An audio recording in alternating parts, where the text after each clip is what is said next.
Hi, it's Gadget UK here again, another board build for an Amiga. This time it's a clock port. You can see the schematic here, we'll have a look at that in a second. So you've got a board that goes underneath the CPU, a board that goes underneath Paula, I think, a load of SMD components, and tons of pin strip connectors. If you saw the video I did on the Amiga Kit clock mod board, that had, a real-time clock with a battery. It had a sensor that was capable of measuring the voltage of the battery, a sensor that could measure the voltage of the 5-volt, VCC level, and a couple of temperature sensors as well. That was a little clock port device.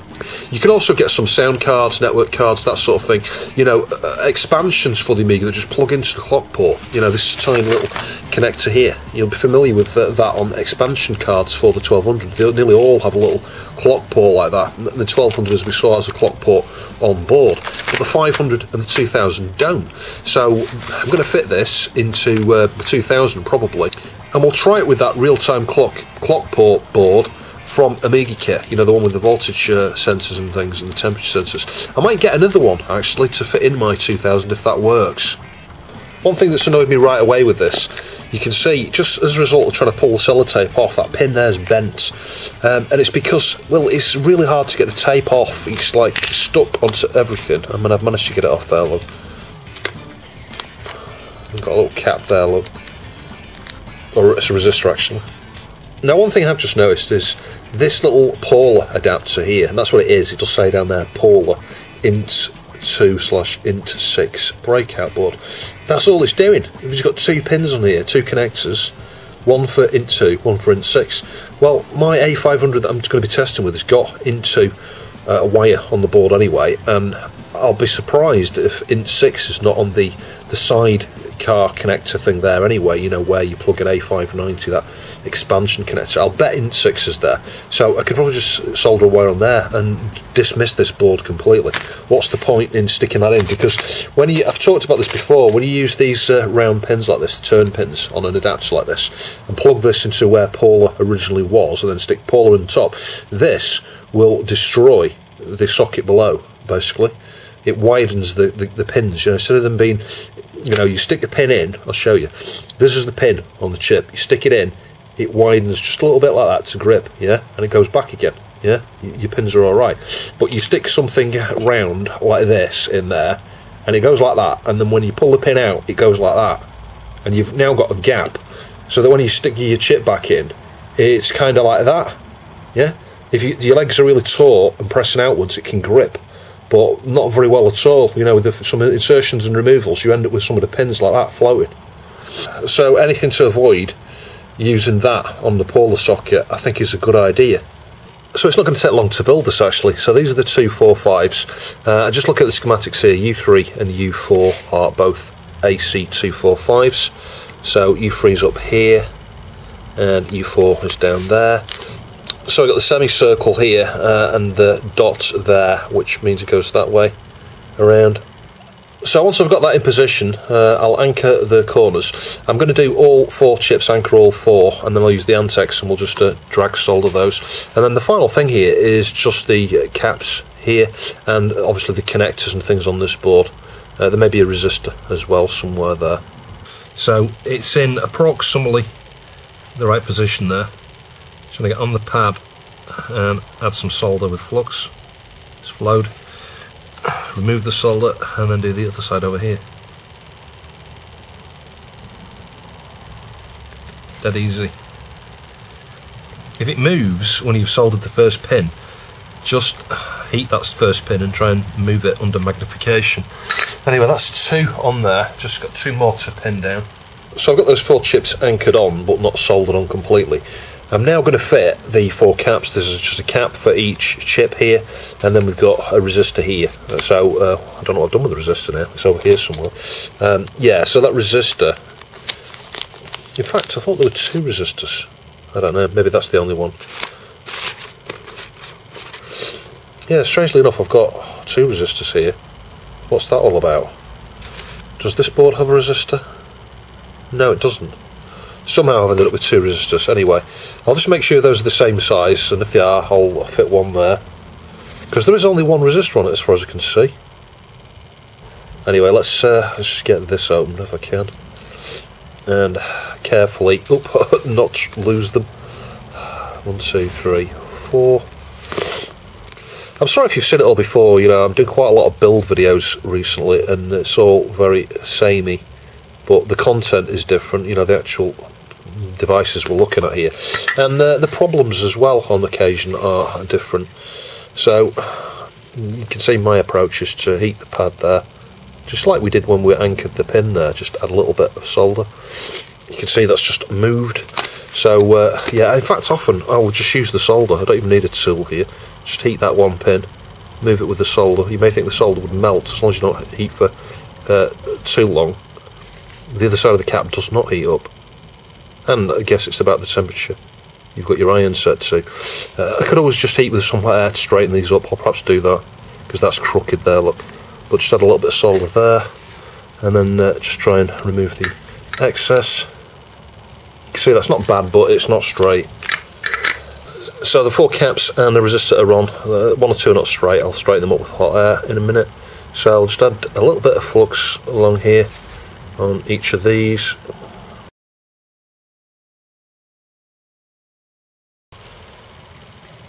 So of course one advantage of not assembling the Paul adapter there is you save a load of this stuff here. You know, 2 strips of socket, 2 strips of the straight through pin header, which yeah, could be useful for other projects. And it's all about those 2 connections. That's all you need, in 2 and in 6. Anyway, let's just drag along here like this. Start on the opposite side that I anchored. Just bob in and out. You can see that one side there is pretty much done. Let's just give that side a go there, that pin. So you can see that side is done. And we'll do the same thing over here now. Lovely, perfect. Pretty much first pass there.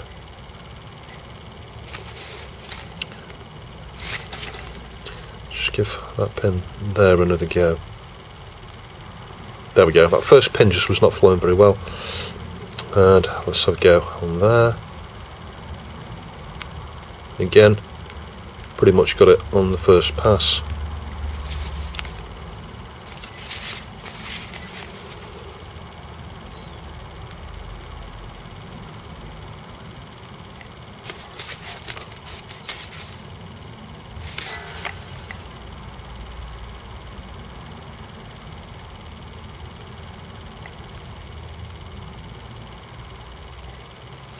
That's not bad.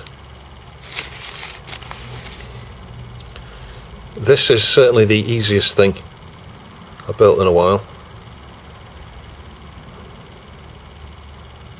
The only time consuming bit really is getting the resistors and caps on, or the resistor and caps on, and then anchoring the chips. This bit's the easy bit. It's not flowing very well there. Just needs a bit more time, I think. There we go, that's not bad. And the final chip here now. Need a bit more solder. It's surprising, the solder gets sucked up pretty quick. There we go. It's just always down that side.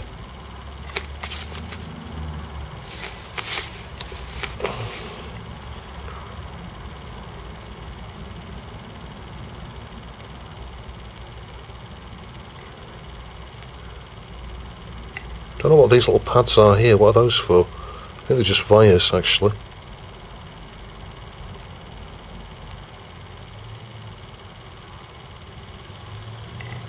Yeah, that's not too bad. Let's just get a little bit more solder and just redo up here.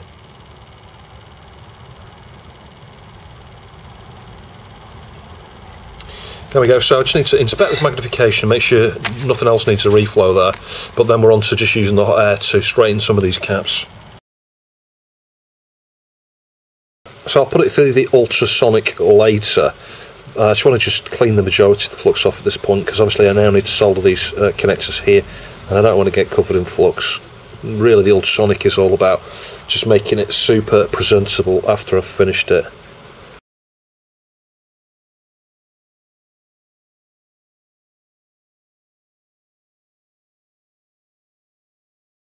You can see my P8 is kind of like a little bit discoloured here, so lots of flux has come off there. As you can see, that's not bad, so we just need our turn pin strips and the actual adapter for the clock port, which is that connector there. So looking at photos of this, it goes with the chips on the top as that fits into the CPU socket. So we've got a couple of jumper connectors here for the wires and stuff, I think. It's interesting there's only one wire. It makes me think that, well, I don't know actually. I don't know why there's only one wire. But we've got a 90-degree one, look here.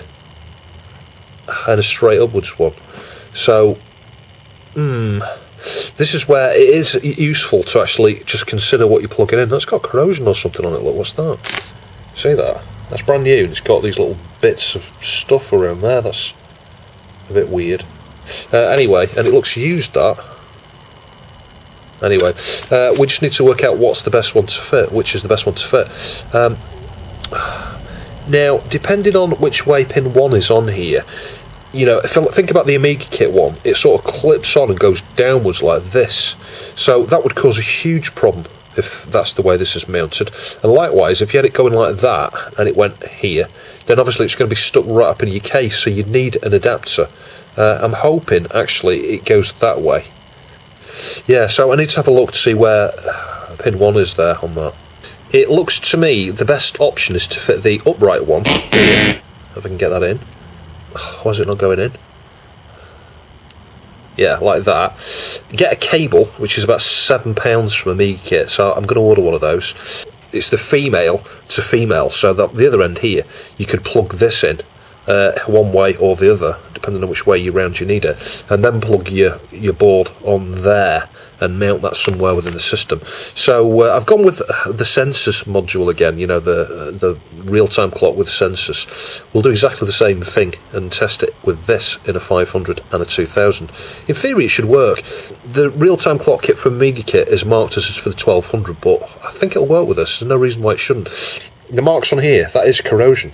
Some of the pins look dark just near the bottom where that green bits are, so I need to clean that with a bit of vinegar as well. Anyway, we can solder that there, so let's just anchor it. It's wobbling all over the place, this, so let's just add a bit of solder there, like that, and then press like this just to make it nice and flat. Don't press on the pin, because as you'll push it through, it'll heat your finger, one of the two. I just inspect it, make sure it's flat and flush. If you were to use the angled connector there, do make sure it's pointing away from the edge of the socket here, because obviously, I'll show you, when this goes into the socket, your 68K is going to go right up here. Now there's a jumper there, something to do with power or something, I don't know what that is, and it's not mentioned anywhere as far as I can see. I'll look on the schematics, see if it's on the schematics. It may well be.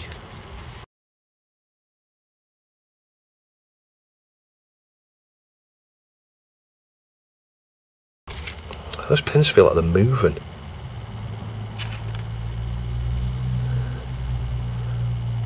Yeah, they're alright.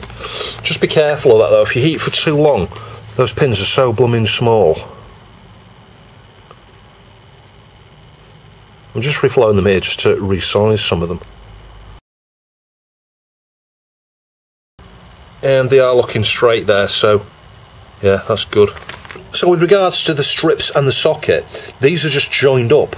These pairs here are all just joined up straight across. You can actually, if you look close enough, you can actually see the line down, down, down, down, down, all the way along. And it's the same up here. So you can use either one side or the other. It doesn't really matter which you use them for.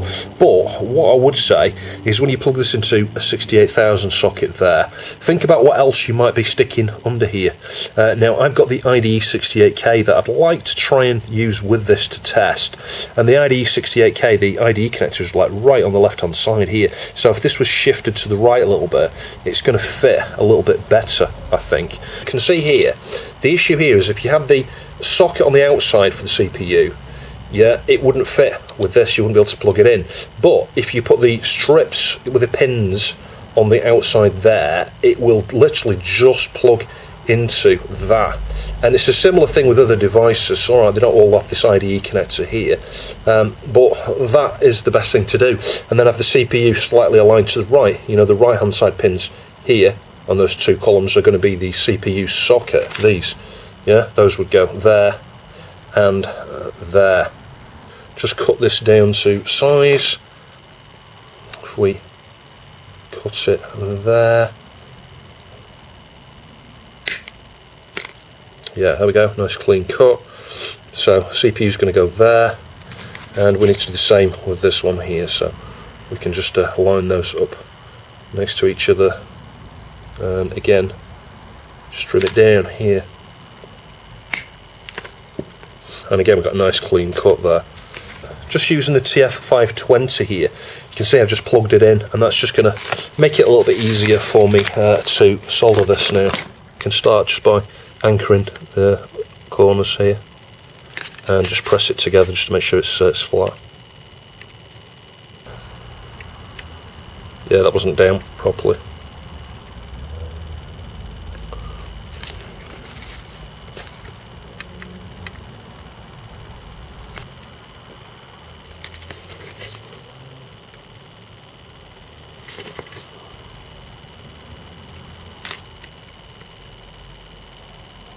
I just need to whiz around the rest of the pins there now. And finally we'll want these strips. These are not straight, can you see that? There's like a bend in it. I think I'm going to go with the other ones actually. Where's the other ones gone? Are they any better? Yeah, they're a bit straighter.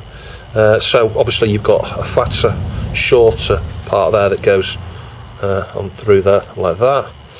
So we need to do exactly the same thing here. Trim this down. Always keep your extra bits, because you can use them for other things. So that's one, and same thing with that one. Nice cut again. So this is where it would be advantageous to use a relocator. Plug it into a relocator, you know, like plug it in something like that, so that they're nice and straight. Otherwise you'll end up with something like that, where it won't go in and you'll just break all the pins off. Use something like this. Here's one I made earlier. I think we did that in the TF530 video actually. So yeah, let's try and get it aligned like that, and then with them nice and straight, very carefully push them together. There we go.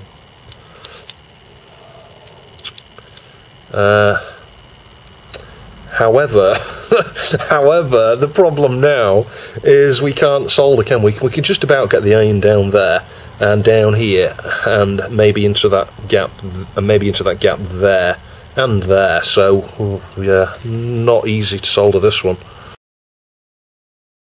Solder these here.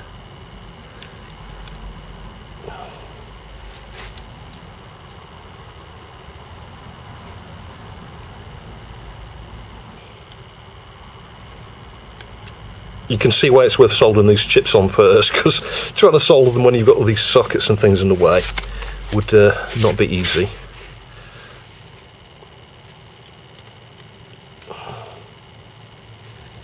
Just need to make sure it is flat and flush, and it seems to be.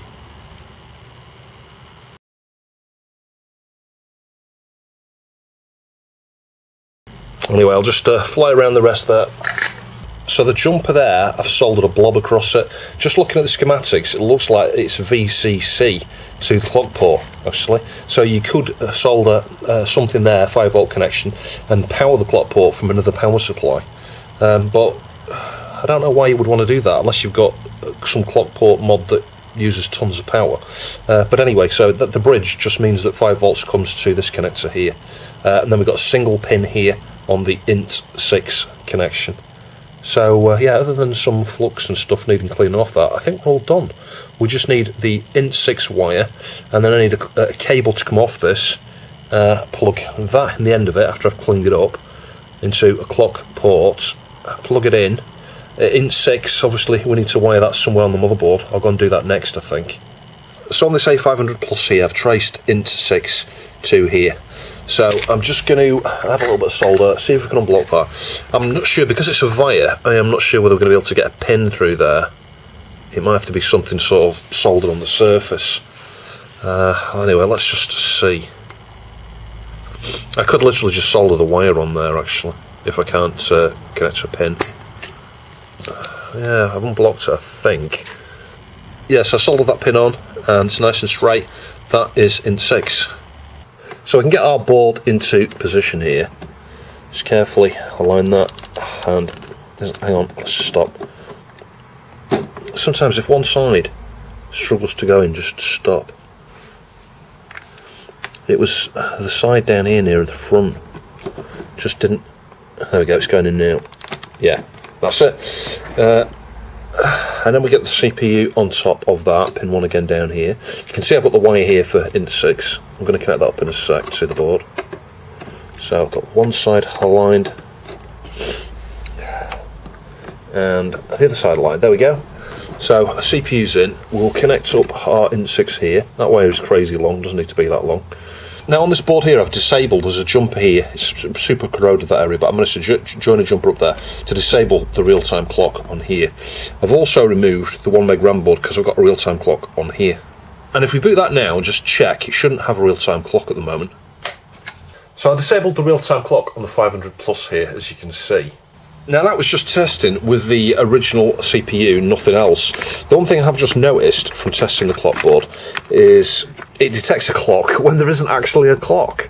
So that's interesting, and it will be interesting to see whether it detects an actual clock when we stick a clock onto the clock port. But just by virtue of having this here, the decoding that this seems to be providing is tricking it into thinking there's a clock. Which makes sense, it's a clock port, isn't it? That's what will fit in here, but anyway, let's just connect that back up. Get the CPU back here. And if I boot that again, let's see what that says. Now bear in mind, we don't actually have a real-time clock chip. But look, MSM 6242 detected. And you've got 11111111. So it's detecting that board, it's not detecting a clock chip, it's detecting that board.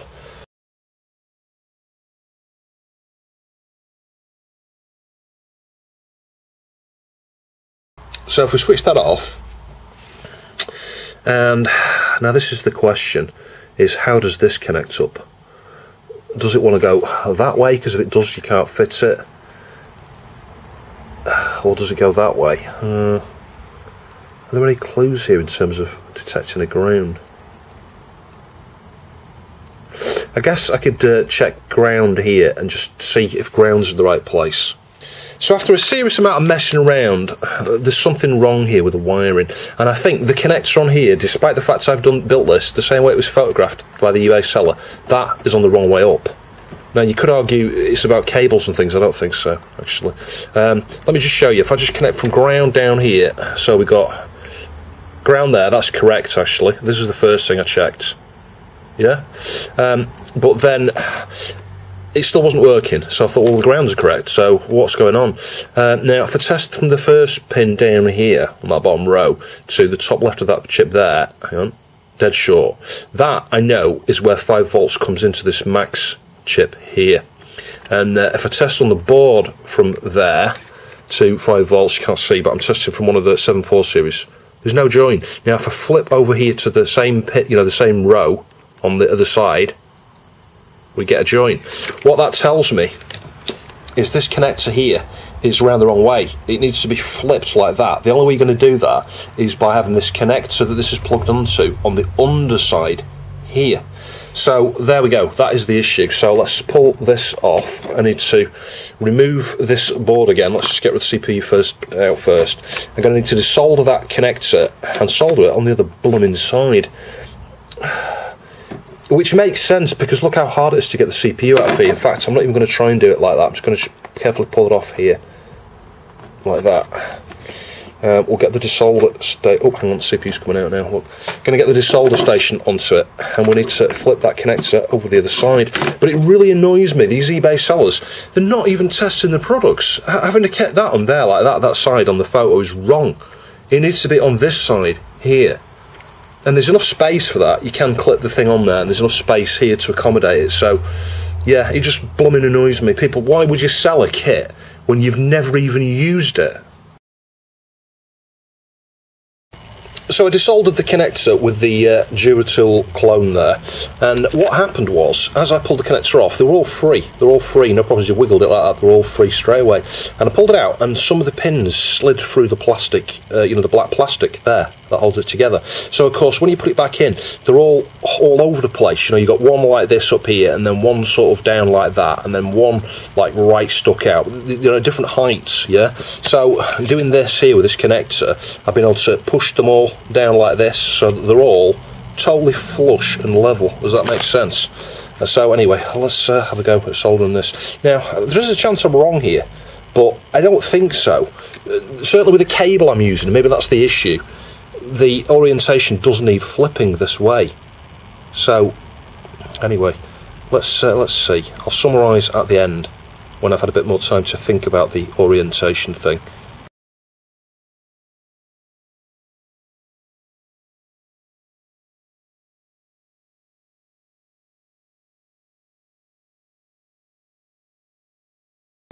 Yeah, that's not too bad.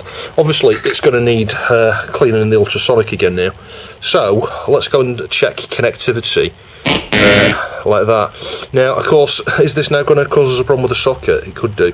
Now, this might be why this right angle connector was here, because if you had the right angled one, I've changed this again in a minute, the right angled one coming out might be a bit better. But the socket stands up a little bit, so that might just fit. Let's try it.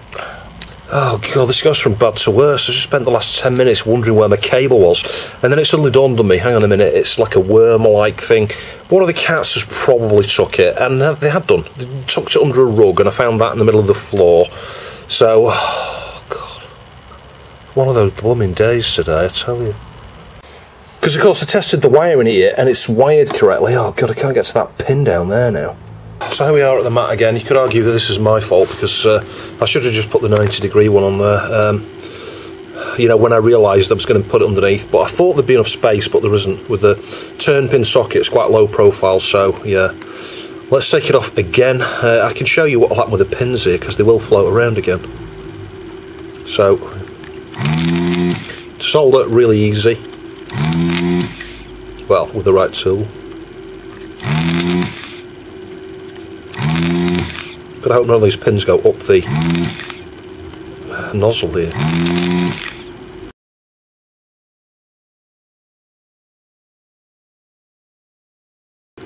They look pretty free. And literally all I did last time was just wiggle it here and it was loose already. This time it's not. Let's just have a little wobble here. Yeah, most of those are free.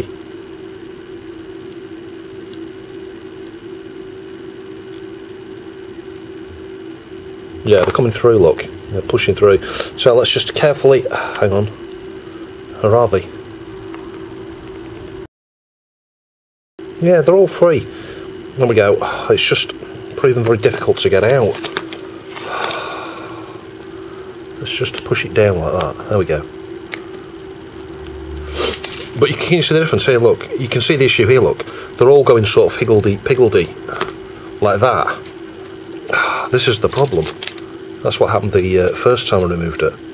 Oh, look, the pin's come out now. Oh, I need this as well to adapt from the wire. Anyway, I'll stick that back in there in a minute.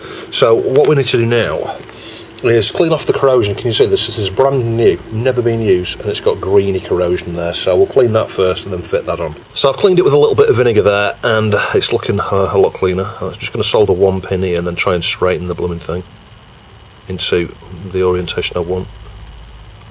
You can tell I've cleaned it with vinegar because it's not soldering now, look. Yeah, the key here is just try and heat it and move it into the right position. Yeah, that's not too bad. You can still see it looks a bit greeny down there. Can you see that? So I can give it another clean anyway. It's going to go through the ultrasonic, so I am not that worried. Anyway, let's now solder all the pins. Hang on.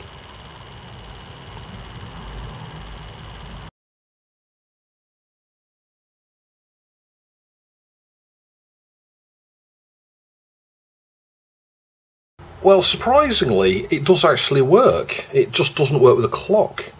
So you can see this is the same RTC module from Amiga Kit that I showed in a previous video. I'll stick a link up there to the review for that. So we've got, you know, a 5-volt monitoring here of the supply. It's about right, that. Actually, it's not far off. The actual point on the board there, it is around 4.9 volts with this power supply. It's one of the weaker ones. A battery for the real-time clock is 100%, and the temperature, I've just raised that. Can you see it's 35.7? And I just used the Aten set to 100 degrees, so I'll do that again. I'll just show you. This is the only real way I've got of proving at the moment whether it's actually working, and it actually is. So you can see it's 35.7. If I just heat around that PCB from a distance, 100 degrees, watch. But we don't have a clock. Now, I'm putting that down to the A500 Plus having a clock on board, and I've disabled it, but it's a question of how does it get disabled. If it's via, well, I don't know actually. I was looking at it and it looks like it's a pin to the chip itself. What I was going to say is Gary does some decoding for the real-time clock, I think, doesn't it? So, is it because it's on a 500 Plus here that we've got the problem? So that, look at that 81. That's with 100 degrees hot air focused on it for, you know, a few seconds there. So yeah, that is working. That is correctly monitoring the battery, the 5-volt level, and the temperature of the motherboard, you know, the ambient temperature. It's not really the motherboard, it's, you know, on that actual module itself. So I'll just let that cool down, I'll just watch. It should drop off by about 20 or 30 degrees very quickly within the, you know, when it does the next pole. There you go, 48.2, you can see that drops pretty quick. And eventually, after about 20 minutes or so, that'll get down to about 24 degrees-ish probably. So back to the question of the real-time clock. I know the real-time clock works okay, because I just plugged this into my 1200, and it's got Friday as the date. It's actually Saturday today. But it's got time and date, and it's progressing, you know, between power cycles and things. So the clock does work on there. It's just about this 500 Plus. Now, of course, the other thing we're going to do in this video is I want to fit this in my 2000. I want to be able to measure the 5-volt level, measure the temperature, the ambient temperature within the case, but also the clock. What's going to happen with the clock? Because my 2000's got a clock. Are we going to get the same problem there, where we disable the clock and then this clock doesn't work? Or should we just leave the motherboard clock and ignore that clock? But you see, they're going to be decoding on the same address, aren't they? So I'm not really sure which way to go with it. Right, through a lot of trial and error, I managed to get a clock working. We disabled this clock, I tested that, the clock, there was no clock on board. I then plugged this in, we had a clock. I put a battery in there just to keep time. It helps with testing, because obviously if it keeps resetting you don't know whether it's working or not. That works on its own. That doesn't display on the top right, which could be a setting somewhere. It just confused me though, because despite you can see the time and date is correct here, that is correct, and it's kept it between power cycles, and I've had the board out for a few minutes and then plugged it back in and the time is correct again. But, it's like I say, the thing that confused me here is where's the time and date on the top right there?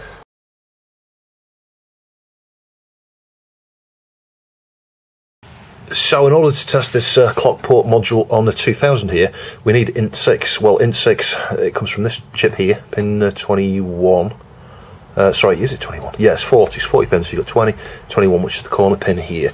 And it went to a via here. It was amazing, actually, because what I did is I thought there must be a via or a trace or something here that leads to that. So I did connectivity testing that via. The first thing I tested, and it was a dead short. That's it. So I unblocked it, stuck a pin. You can see a single pin. So I just need a DuPont now from there to here, and we should be able to test it. And there we go, that is working, believe it or not. I know that because the voltage is around 4.7 volts. I've got my fingers, well, finger and thumb on the thermocouple. Can you see it's gone up? It was around the same temperature as that. I think it was showing about 14 or 15 degrees. Look at it's going about 22, 23 now. 24, me holding it.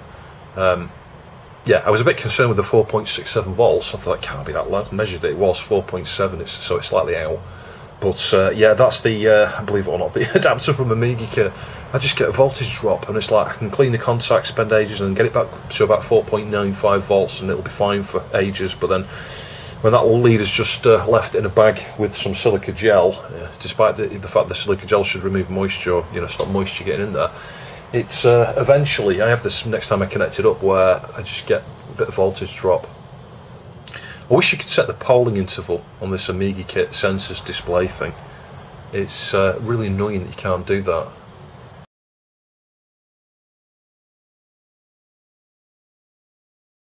So through some very careful testing, and I'll show you in a minute, working out where pin 1 is, I managed to get cable on here with an adapter to plug into here. That's correct. VCC and ground are in the right places there, I'll show you that. And then I tested this on the other port, which I thought was port, the first port, port 1, and it said clock port not found. So then I've connected at port 0, which I found there. It overlaps. This is where you need cables, and you need to get the right cable with the right adapters and things to get things, the pin out the right way around. It's really confusing. I'll talk about some of those things in a sec.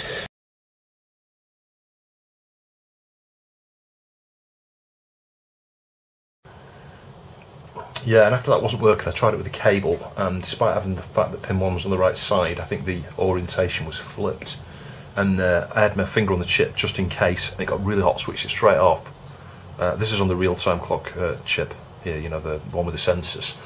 And you can see evidence of that there. Can you see its internal temperature, 22.5? That's the thing. Obviously it didn't get very hot, but that's working all right again, because the battery level is correct, the supply level is correct. Just going to wait for that internal temperature to come down a bit. It should do as it cools down. Yeah, temperature's come down there, as you can see, and I did test the CPU one that was going up, and now I've taken my finger off it, it's gone right down. And the SID player, you know, SID card is working as well. So nothing died as a result of that little reverse connection there. But this is the big problem with clock port devices. You really have to make sure they're wired the right way around. I'm going to have to be super careful when I come to test the sound card that I've got to go with this, actually.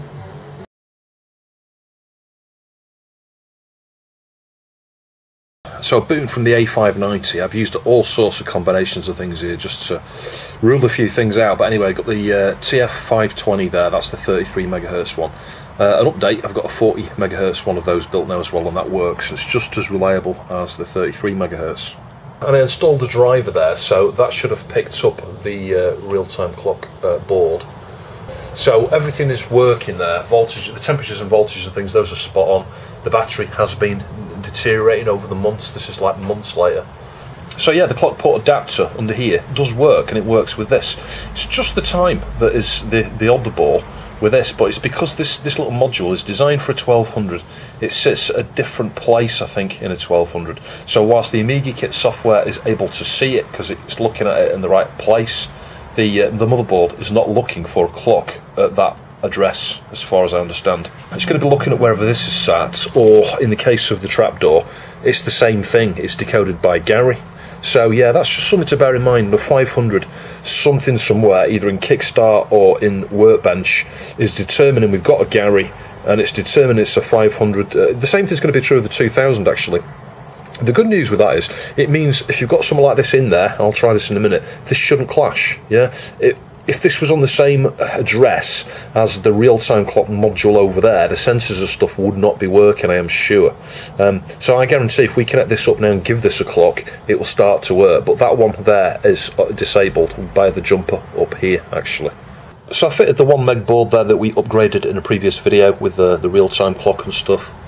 And it's booted from the SCSI again. With the Agnes I fixed on Vince's channel, 24th of the 2nd, 2022, and it's 4:01. So yeah, the time date is okay with the memory expansion there. If we go into the sensors, we should see everything displayed as normal there. Yeah, there we go. So yeah, it's working fine. I think you just need to bear in mind, if you're going to get a clock port adapter like the one in this video, that don't be under the illusion that if you get a real-time clock chip that you're going to get time and date. You're not. It's on a different address. It needs the Gale decoding, I think, rather than Gary. I think that's fair to say. There might be a use case out there where there's a driver that comes with it that allows you to use it at 500, but I doubt it. All of the little clock port real-time clock boards are aimed at a 1200. But for what I wanted this for, it's ideal. I want to measure on my 2000, I want to measure the motherboard voltage, the battery voltage. Well, the battery voltage is not so much of a problem now, is it? I may as well take the battery out of that because I'm not going to be using the clock. But anyway, the motherboard voltage, the internal temperature, and then the CPU temperature. I want to get that onto the TF534 there, which I'm still using on my 2000. Yeah, it's just going to be something else to add in there. The other thing is you can expand this clock port further. You could always modify the board actually to add an extra clock port as well, you know, the actual adapter we've covered in this video. And then it's a case of, you know, you could fit another clock port module. Well, I've got a sound card that I may fit in either the 1200 or the 2000, I'm not sure. But anyway, for my use, that's going to be fine. And we've proven here, I think, that the clock on there is not clashing with the clock on the expansion connector there. So this information here is from wiki.icomp.de. It's a pinout of the 1200 clock port here. I've put pin 1 there, so I believe that's pin 1 just from looking at photos. So yeah, pin 19, and it's because there's 2 of these connectors next to each other on the 1200. It's the right hand one, isn't it, that you use for the clock port. But yeah, it's super important that you get that ground on pin 1 there. And if the connector's the other way around, you can easily mistake and think that that's pin 1. This is where super critical to, you know, do make sure you've got it the right way around. Not only, you know, because the thing is, you see, if the connector was flipped the other way, the ground would end up over here, wouldn't it? But you could, like say, be mistaken and check that ground and flip the other way, and then VCC is where ground is, etc. And this is where, you know, if you get that round the wrong way, because these are diagonally opposite each other, you flip the voltage, you get reverse voltage there. So here's the only other example I've got of a clock port device. You can see the clock port here, actually, and there's a couple of other headers here for other things, I think. So this is a sound card. This was kindly donated by Andy Tricklebank. It's got 99 written there in red. It's lovely, that. Look at that though. Motorola DSP. Yeah, so this is, and it's got a crystal audio chipset on there, some probably 96k RAM, presumably for the DSP. It's kind of like Falconish, isn't it? If we swing this around, what else we've got? A little Mac PLD, you know, a CPLD on there. And obviously lots of audio connectors. So this is a sound card. This is a sound card that uses the clock port. Now, the default address for the clock port, the base address on the Amiga 1200 is D80001. I'll stick these up there so you can keep track. But by the time you got to Zorro 4, now what's Zorro 4, you ask? I've never heard of Zorro 4. It must be something that came into existence perhaps with the PowerPC stuff. We all know what Zorro 3 is. You get that on a, you know, a 4000, I think the 3000 does Zorro 3 as well, doesn't it?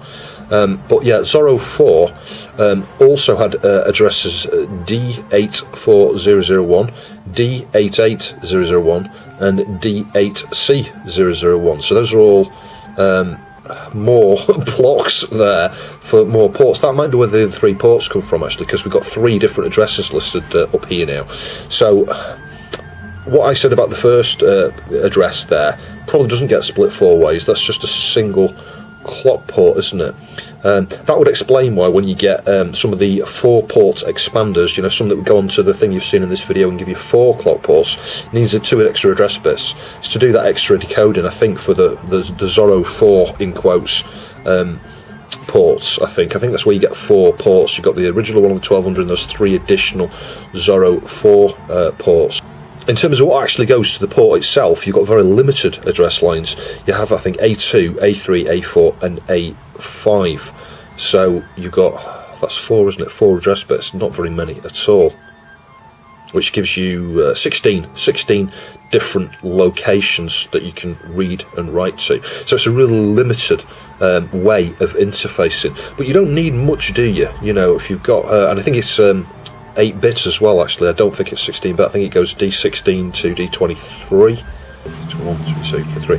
Yeah, it's 8 bits. It's 8 bits. I had to count the bits. I couldn't do the math. 16 to 23. So yeah, you've got 8 bits, but you've only got 16 locations. But that's going to be the same for the other 3 ports, so you could do quite a lot of things with it, really. It doesn't, you know, you don't need much of a window there in terms of the addresses to be able to, you know, pass sufficient data to and from devices, you know, connected up to a clock port to do sophisticated things. Hence why, you know, a sound card like this is totally possible.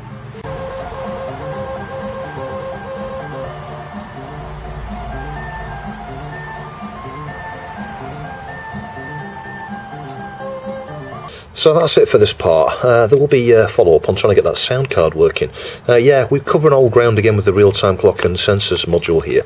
But nevertheless, I thought you'd find that interesting that, you know, one of these little kits that you can get off eBay, and they're dirt cheap. It's like about £10 or something, which is not bad, you know, because you've got all the little chips and stuff, the capacitors, and the connectors and things, and it came with obviously you know, an angled bit. You saw the mistakes I made there. Go with the 90-degree one that we want to be on the underside. So yeah, so another tip, you know, obviously you've seen the pin out for this. You can just measure from here, you know, find your grounds on here, and then check to the 7/4 series. And I'll show you that now just for reference, so you can see exactly how that's wired. I think pin 1 is supposed to be a ground, so this should beep if it's ground. So pin 1's there, that means that's ground. Let's just try and make a join. Yeah, so I've got a direct short there. So straight away, I know that the ground is correct. So that's what you want to check. You want to make sure that pin 1 on here is ground on whatever device you put on. And then I think the pin up here, sorry, the one on the other side, 22 is ground as well. So let's just check that one. Yep, and that's ground as well. Because like I said, pin 1 is up here. If I turn this around that way, we were measuring from you know, the bottom right there. You could do the same thing with this one, but this chip's the other way around. Ground on this one here is down here, and then on this chip here, the ground is on the right there. So yeah, you could measure that way, and like I say, you're just looking for ground on pin 1 and on pin 22 when you've got whatever it is you're plugging in there, because the red stripe on mine is definitely going to the wrong side. I mean, I can show you what I mean though now. If I just disconnect this, if we disconnect this, right, and we flip that around that way, just to get our pin 1 here, and then flip this around here. So flip that like that, and this is where things can go awry. You know, you create a fault, something goes nuclear. So let's just measure again. Now, I could be surprised here and find that that works, but I suspect not. I suspect this is going to have totally changed the connectivity here. So pin 1 to there, ground. Oh no, it is ground. So ignore what I'm saying. Let's check 22 over there. Yeah, that's right as well. Of course, the other thing you need to check there is VCC. Up here, pin 2 is it? So, I mean, these are good tests to do anyway, summarising, I guess. Yeah, that's right. So I think it would work that way. So, yeah, ignore what I've said. You do need the connector on this way, it seems. And you can have the pin 1 the right way, as I've got there. It just means that the cable folds a different way. Anyway, I do hope you found the video interesting. I'll catch you in the next video.